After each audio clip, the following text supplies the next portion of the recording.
الحمد لله نحمده ونستعينه ونستغفره ونؤمن به ونتوكل عليه ونعوذ بالله من شرور أنفسنا ومن سيئات أعمالنا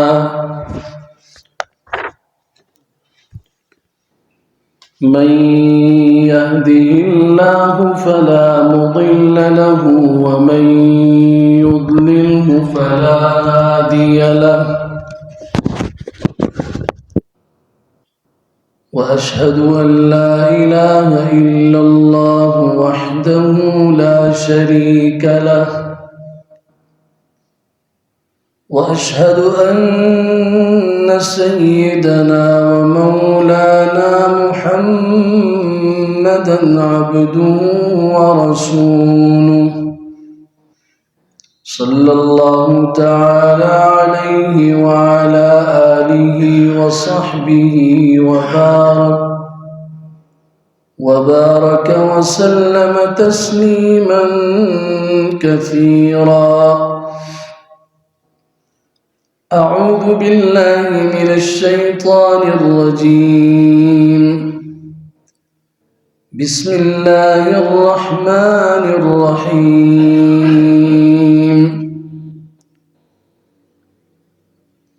قد أفلح من تزكى وذكر اسم ربه فصلى بل تؤثرون الحياة الدنيا والآخرة خير وأبقى إن هذا لفي الصحف الأولى صحف إبراهيم وموسى. وقال سبحانه كل نفس ذائقة الموت وإنما توفون أجوركم يوم القيامة فمن زحزح عن النار وأدخل الجنة فقد فاز وما الحياة الدنيا إلا متاع الغرور. وقال عز وجل قد أفلح من زكاها وقد خاب من دساها.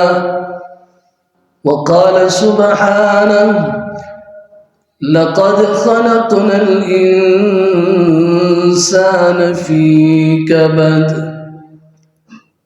وعن عبد الله بن عمرو رضي الله تعالى عنه قال رسول الله صلى الله تعالى عليه وسلم قد أفلح من أسلم ورزق كفافا وقنعه الله بما آتاه.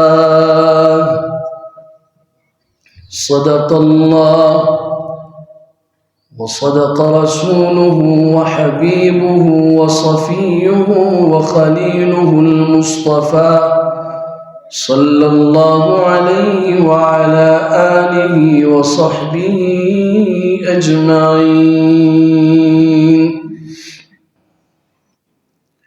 ونحن على ذلك لمن الشاهدين والشاكرين والحمد لله رب العالمين.